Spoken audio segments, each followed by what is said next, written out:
Hey, what's up guys? In this video we're going to be going over Hive by Yuhei. And what this plugin is it's kind of a complementary plugin to the rest of their product line. It is a not so much of a resource hungry piece of software as the other, like Diva and all that.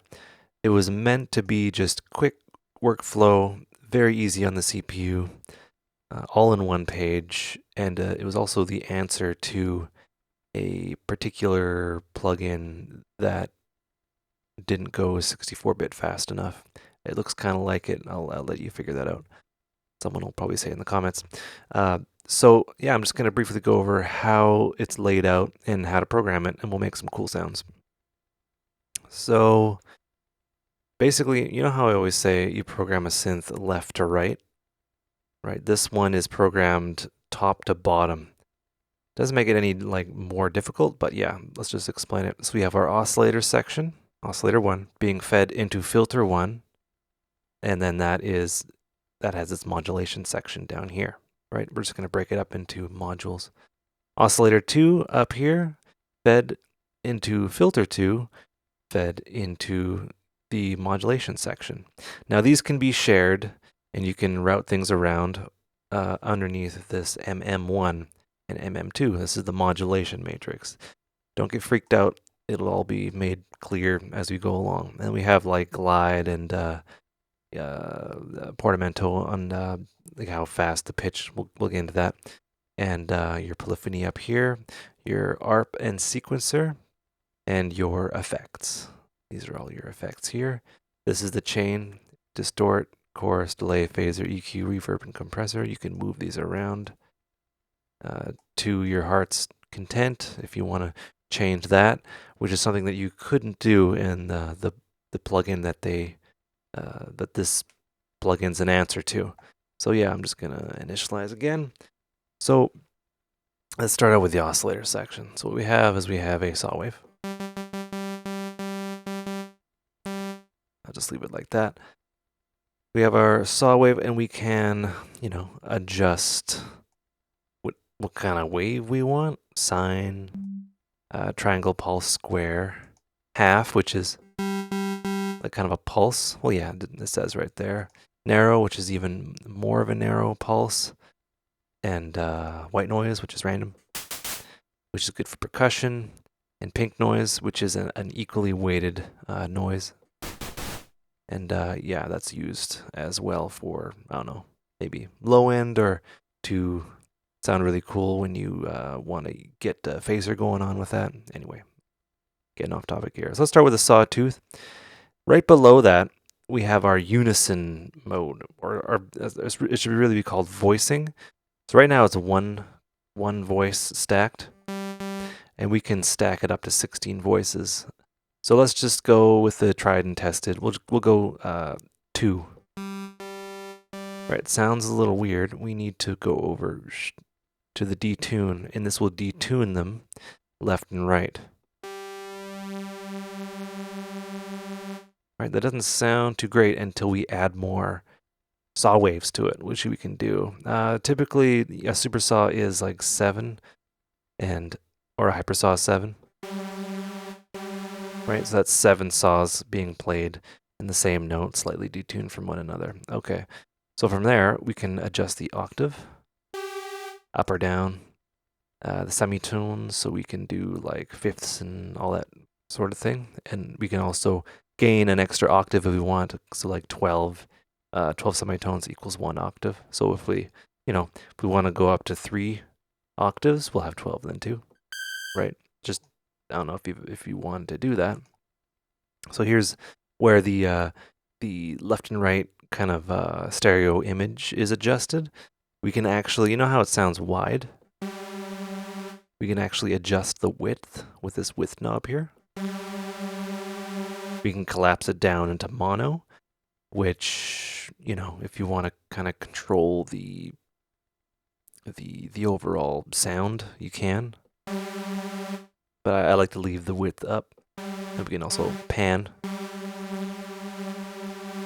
Right, and that would be useful if you have like something going on in oscillator 1. You have this hard pan to the left, and then oscillator 2, hard pan to the right.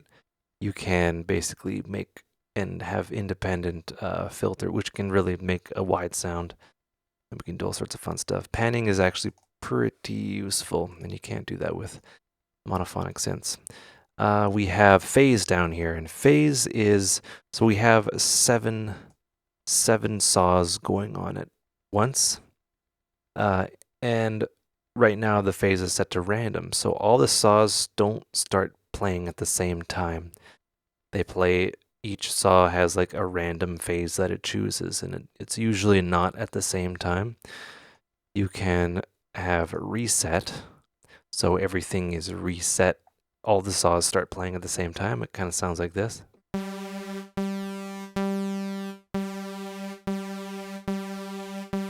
Yeah, that little wishy, like, right? They're all starting at the same time, and then they slowly go out of tune, and that's with the phases reset.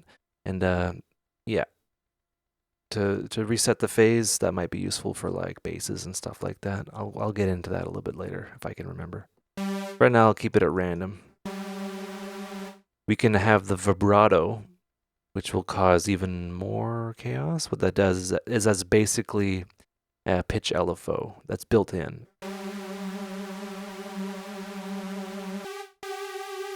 Which is pretty cool. So I'll move this back down to 1. We got 1 saw. And let's not detune that. Cool. We have a sub. Each oscillator has a sub oscillator. And what this does is this kind of has something that is an octave below. All right, yes, that's right here. So it's an octave below 12 semitones. You can change that to 24, or you can have it set to 0 if you want. Right now the sub osc isn't playing, and right now it's chosen. It's the same as the oscillator 1, so it's a saw. If I change this to triangle, the sub would be a triangle.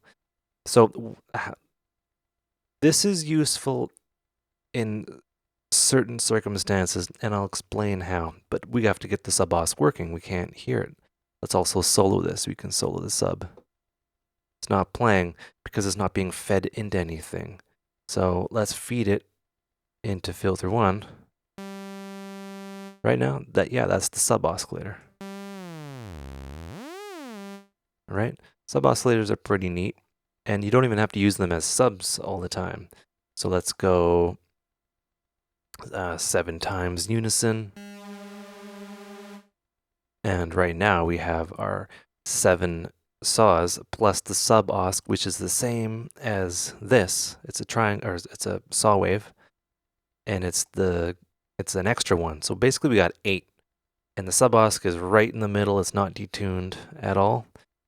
What we can do with this is we can actually bump this up an octave. Oh, I might want to solo that.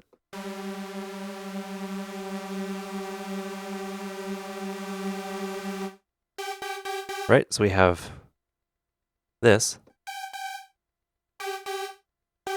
Have them both going at the same time. We effectively have 2 oscillator sections in 1 oscillator. That's actually pretty cool. Anyway, let's hit that. And yeah, sub oscillators are pretty cool because you can add, say, a sine wave as a fundamental. So you can add like bass.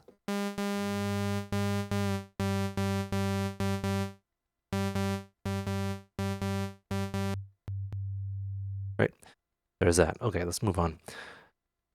We have a filter section, and how you route things into it is you have things kind of selected. So when I select this, oscillator 1 is fed into filter 1. If I select this, sub 1 is fed into filter 1. If I select this, oscillator 2 is fed into oscillator 1, and so on and so forth. I can have everything, oscillator 1 and 2 being fed into filter 1.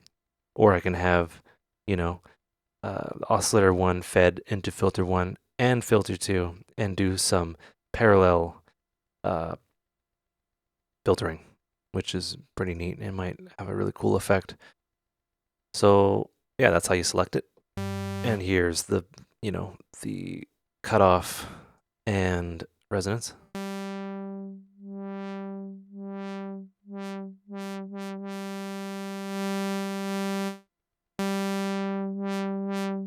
And the resonance here, which gives it a little bit of a bump at the cutoff point. And the overall volume. So this would be kind of a volume after the filter if you were to boost the input gain, stuff like that. So we can do a few options. We can bypass. So basically everything's bypassed, which would effectively mean that things are summed and then sent out to the effects section. So we have a low pass 12 and 24. 24 is 24 dB per octave. It's a steeper cutoff compared to 12. So 12 is a bit more gentle. And we got a band pass,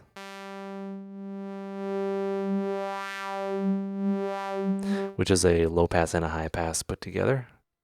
It's like a peak, or not a peak, it's different, but it's a band pass. Got a high pass, which takes out all the low end. So it's like the reverse of a high pass or a low pass. Band reject, which is like basically taking like a little notch out, right? And before like effects, this is how like a phaser, this is how the phaser effect was achieved on the older kind of digital synths. Right, band reject's pretty cool. And then peaking, which is it like bumps it up at a particular frequency if you're choosing. All right, so I'm gonna stick to the low pass 12.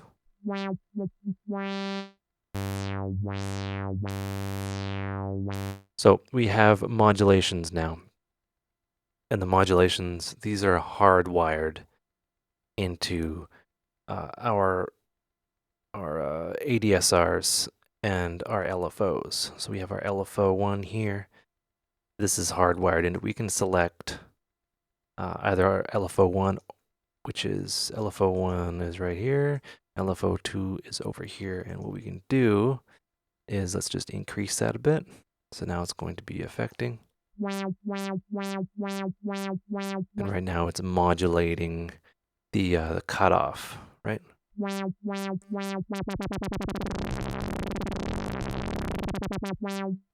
And the rate is how fast the LFO is kind of freaking out. And the shape currently is a triangle. And we can do saw up and do all sorts of fun stuff with that. We can also go random hold, which is random, which is R2D2 kind of thing. Random glide, square high to low.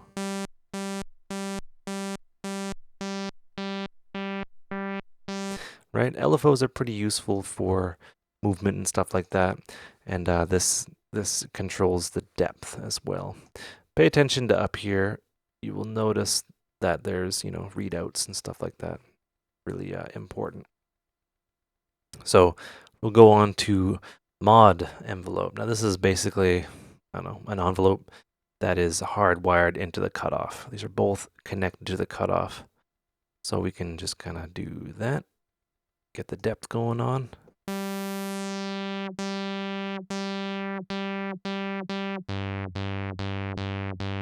Get that down there. We'll bring the sustain down.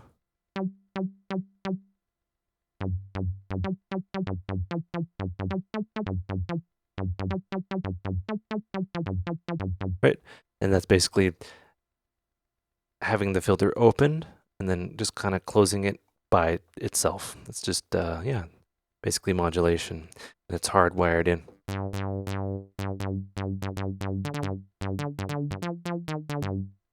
Right, there's all that. So that's useful. So yeah, with synths, like things are kind of set by default. So instead of, you know, constantly going into the modulation matrix, setting an LFO source, and then sending it to the pitch to modulate the pitch, there's just a vibrato knob already built in, right? And it saves you a modulation slot and saves ease of use.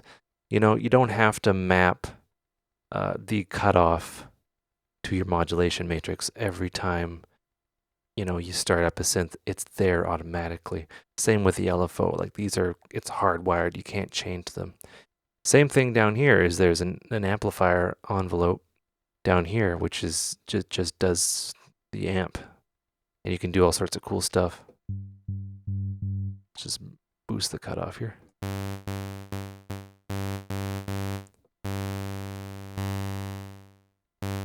So the release is how long it tails out. Decay is how long it takes for it to go to the sustain, and the sustain is how loud you want the sustain to be. You can also have an attack, which takes away the attack or adjusts it, right? And there's all that sort of thing. All right, so let's move on to... So say if I wanted to adjust the pan, I wanted the pan to be modulated, right? There's nothing here that I can use to modulate it. Nothing's hardwired in. So I'm going to go to the MM1. It's the first page of the modulation matrix. And for ease of use, I would have modulation 1 for the OSC1, filter 1, and LFO 1 section, and then have modulation matrix 2 for this section just to keep it neat. So yeah, I want the LFO to modulate, let's say, so I'm just dragging and dropping. So I want my source to modulate something. I want it to modulate the pan. That's very important to me. So now it's going left and right.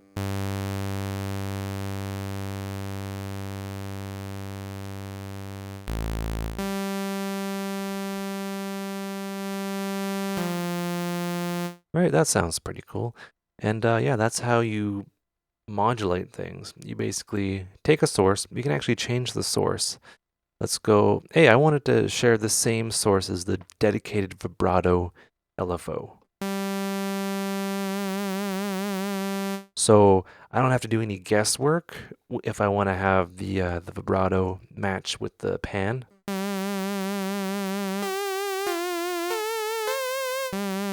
Right, and we can also get kind of wacky with it. Let's go. I want LFO 1 to adjust the vibrato amount.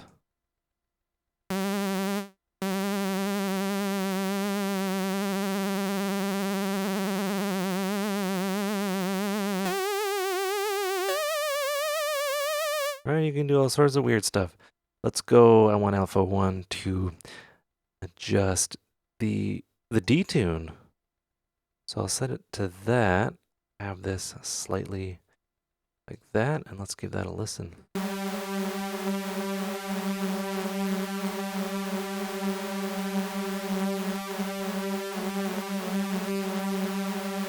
Neat.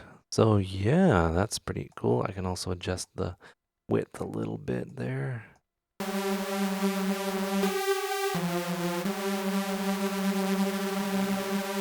We can do some like FM stuff. Once the LFO rate of things gets to the point where it's a frequency, then you got FM, and that's kind of where this synth might break down unless you're using a high quality setting. So that brings me into the settings. So I'm going to let's go init Initialize. I want 8 voices. Give me some beef.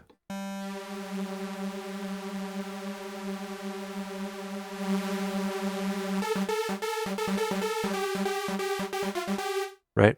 There's 3 different modes. Right now it's normal. Normal is these are the synth engines.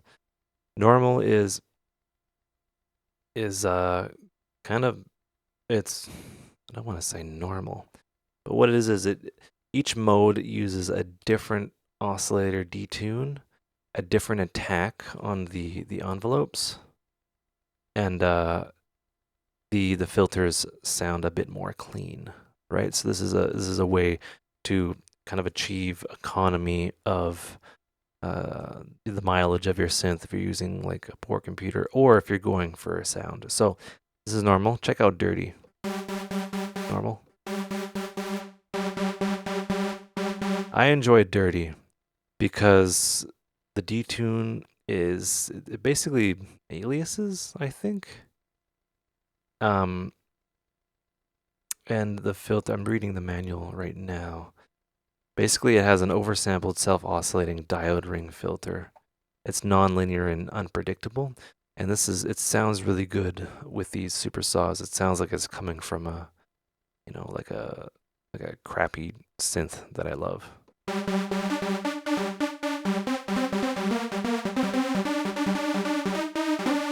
Right, and clean sounds a bit more cleaner. It has a wider oscillator detune.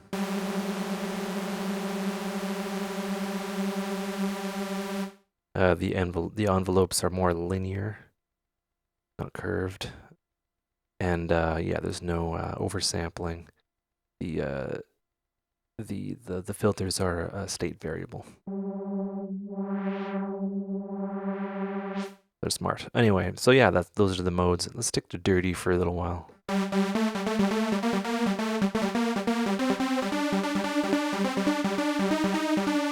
Right, so let's go into the different modes of what's going on. Right now I'm in polyphony, which would be polyphonic, which means more than one note at a time, and I have a maximum of 8 notes that I can press. Or if there's an extended delay, release of one of the notes, then that's the maximum I can have. So I can kind of emulate note stealing. And if I don't want to have it too busy, and if I have like a release of these like pads and all this weird stuff, then I want to kind of have these voices down. That's polyphony. That's basically polyphonic. That's more than one note at a time. Mono is mono, which is like one note at a time. So this voice thing is irrelevant. And this is basically reminiscent of monophonic synthesizers, basically like Moogs and stuff like that. You can only play one note. Legato is the one that kind of bends up. Well, let me look at it. Amount. So the note, the pitch tracking, it takes a while to catch up. If you press a note and then press another one, it'll kind of climb up,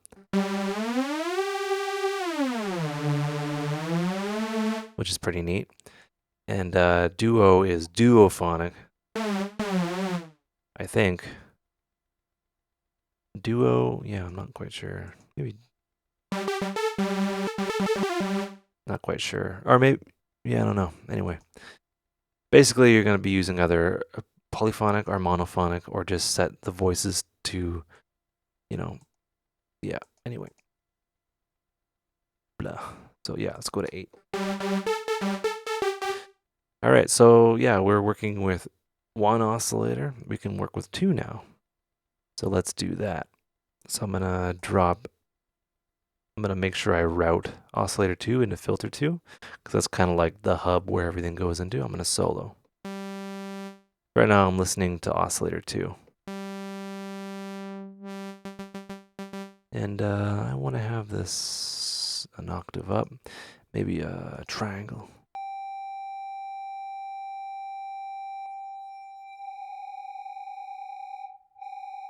Maybe a square. Squares are cool.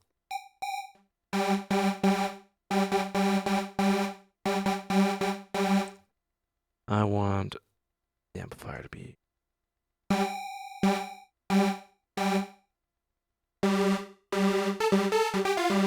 Right? Sounds kind of neat. So yeah, that's oscillator 1 going into filter 2, oscillator 2 going into filter 2, and they're being summed together, and that's what we're listening to. So from there, things are sent to the effects section. The effects section is pretty cool because it's reminiscent of the plugin that they have an answer to, but you can reroute the effects. So let's start off with yeah, we'll init. Let's start off with distort.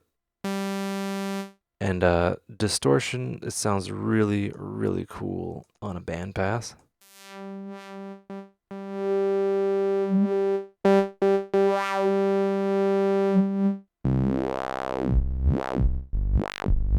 All right, let's get deep. All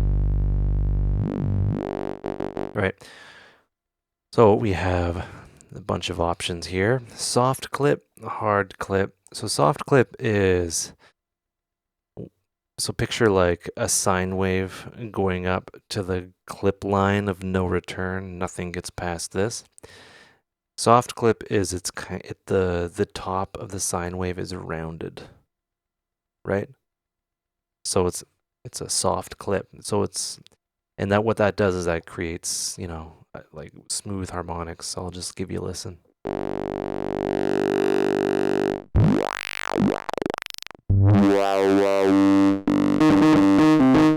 Right, this is where I'd want to go monophonic.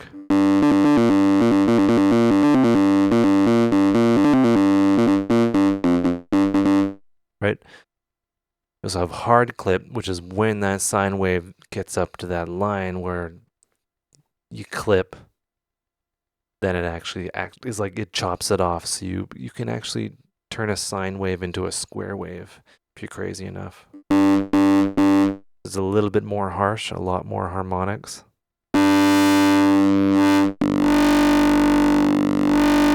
Right, we can go crazy with that. Right.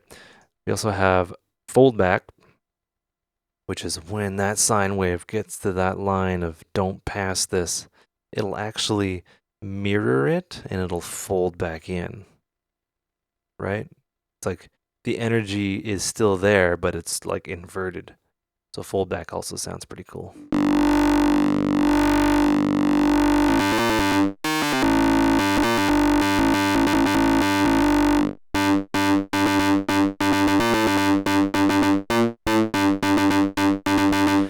Right?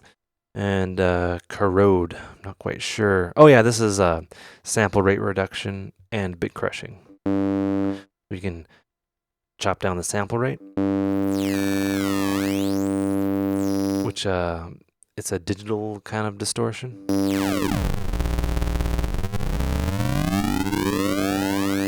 Right, all synths have those. And then we have crush, which is a bit depth reducer.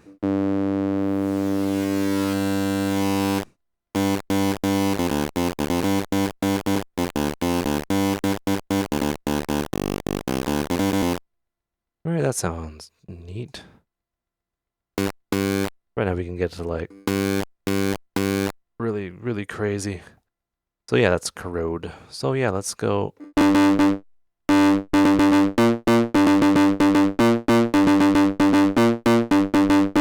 I like when synths cook like that. Okay, let's go in it again. Okay, so then we have a chorus.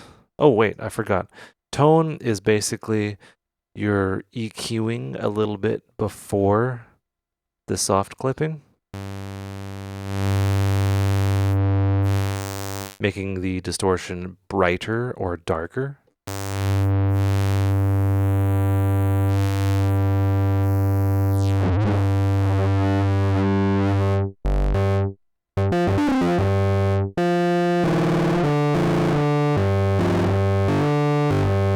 Right, there's that. Okay, listen to it again. Chorus is basically it's a voicing thing. Makes things wider. It's basically you got classic, dramatic, or ensemble. chorus effects. So you can create pseudo super saw sounds with this. Sounds pretty neat. Delay basically takes the signal and then repeats it over a timed kind of signature. Right now it's on eighths and quarter notes. Quarter bar, I should say. Making your sound a bit more thicker. The feedback adjusts how many delay lines or how long it is. Right? We have, right now it's ping pong. It's going left to right, left to right, left to right. We also have stereo, which is different. Right? So it doesn't go left and right. It actually eighth on one side and a quarter on the other. And then there's pong ping, which is the opposite. It's like a tap delay, I believe. I'm not quite sure though. So yeah, let's go ping pong delay. Mix is the amount. So with the mix all the way down, it's effectively off.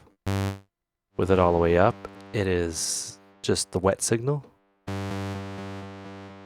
You want to like around halfway. You got your low pass and high pass of the wet signal if you want to kind of free up the high end. And yeah, width is how wide you want your how wide you want it to be in the stereo image. Right now, we can bring the width down and it'll just kind of stay in the middle.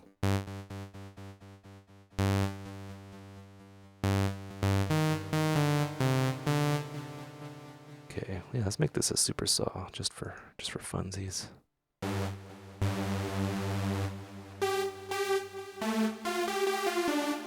So with the super saw and the delay, and maybe even the chorus,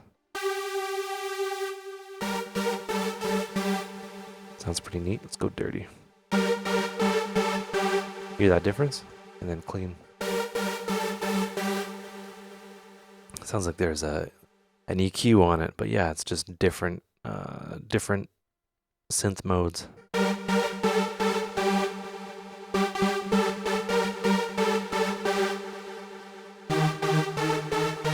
Right? Oh, I won't get carried away. Reverb, or sorry, the phaser. Phaser is basically, you take the signal, you duplicate it, then you offset it slightly, right? So if you have like a vinyl record you're playing, and then another one, you start them at the same time, and they're not quite, well, they're perfectly in time, and they're playing at the same time, and then you pitch one down a little bit, it'll slowly go out of phase, and then you pitch it back up, it'll eventually get back in phase, and then it'll go out of phase again. That's what a phaser's doing. Then you have your rate, which is how fast it goes in and out of phase. It modulates through there, right? It's a hardwired phaser modulation. Pretty cool. Feedback is how much feedback you want. Stereo adjusts the stereo. How stereo separated the left and right are. And yeah, phase is... If you want to play around with that, it's pretty cool. Typically I wouldn't have it that much, but a little bit goes a long way.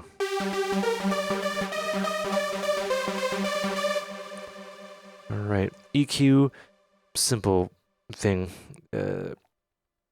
Basically, you have your bass. Your bass, I believe the top is frequency. Oh yeah, the top is frequency.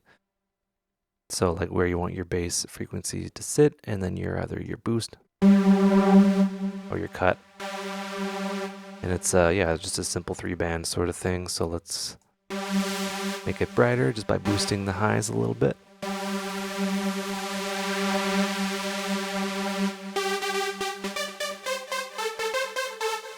Right, that's pretty cool. And then mid, whatever, I'll just leave that. Reverb. Reverb is pretty cool because it gives space. Now, yeah, you have your... Let's just focus on the mix knob currently. So all the way is basically the entire wet signal. All the way to the left is the dry signal, which is making it essentially off. You know, you want to float around and figure out what kind of reverb mix you want. Can't really hear it. But let's do this. Right, so we have the pre-delay, which is how long it takes for the sound to leave the signal, bounce off the wall, and come back. So, you know, you don't really play around with that, but let's give it a try anyway. Right, so you can hear it. The note is pressed, it bounces off the wall, comes back. And if it's down here, it's basically instantaneous. Pretty neat. Size is room size. Decay is decay time. How long that reverb tail goes on for. That's caused by a number of factors. That brings me to dampening. Now, as the sound propagates through a room, the higher frequencies are absorbed, and like it's like, you know, you can take a room made out of granite, right? Compare it to a gymnasium, and then compare it to like a house of worship that are exactly the same size, made out of different materials. It'll sound different, and that's where the dampening comes in. We can have no dampening, and it's like whoosh, it's like the granite place that I was talking about. And then more dampening that'll just kind of fizzle it out. Basically, the room has more soundproofing. I don't know. Tone is basically EQing beforehand. Gives the reverb, makes it darker or brighter. Width basically makes it so it's either stereo or more stereo or less stereo. I'll just turn the mix to 50%.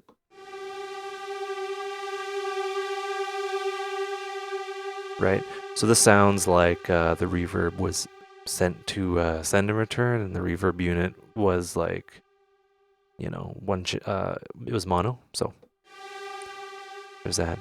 Width is good. Let's turn all these on, play around with the mix, and yeah, let's give it a listen.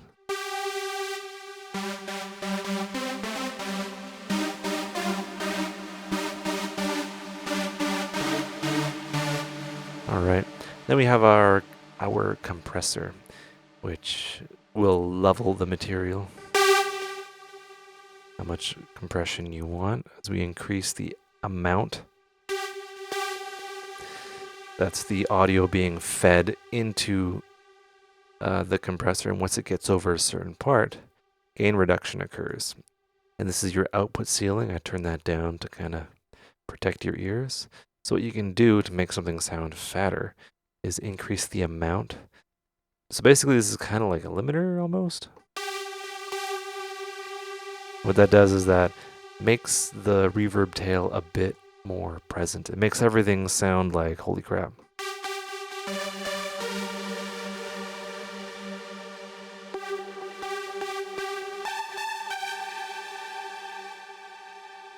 Might be a little bit too much.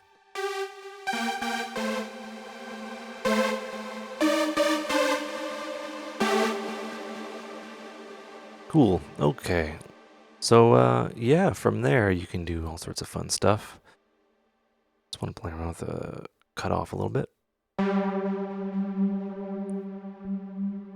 So this is already mapped to mod 1.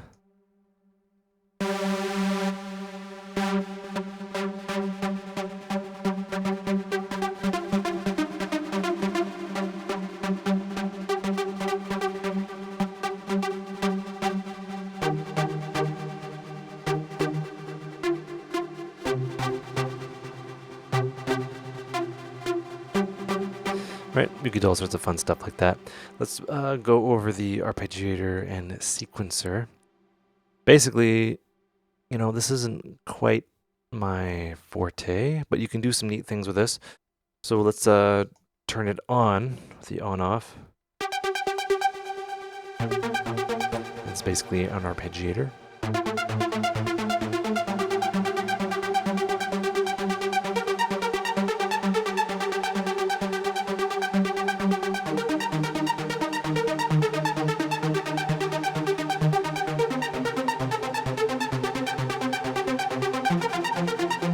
Right, there's all that. You set the direction, so if you have like 3 notes,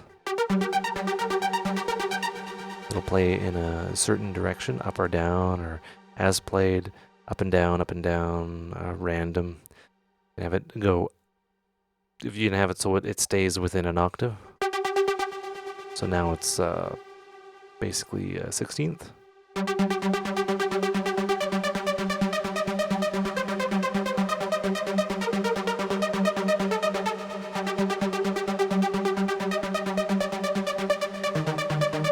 Right. I was trying to play a particular song, be able to hit it. And yeah, let's see. Just trying to point out things that are kind of more relevant. But that's the arpeggiator.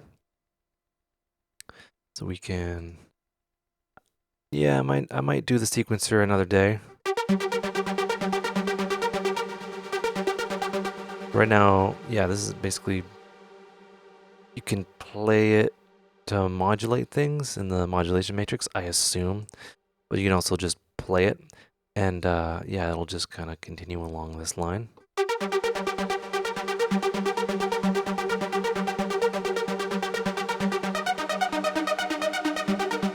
Alright, so we can adjust ease up and down, and holy crap, let's not even, yeah,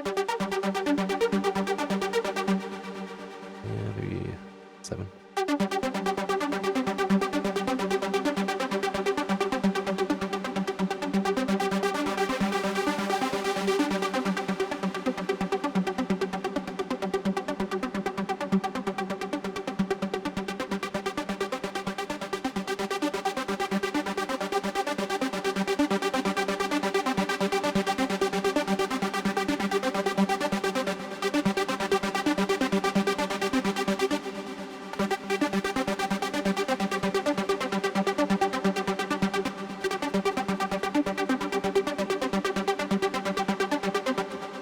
Okay, so yeah, that's that. I hope you learned stuff. This has been 40 minutes of me rambling. Hope that helped. Take care and have a good one.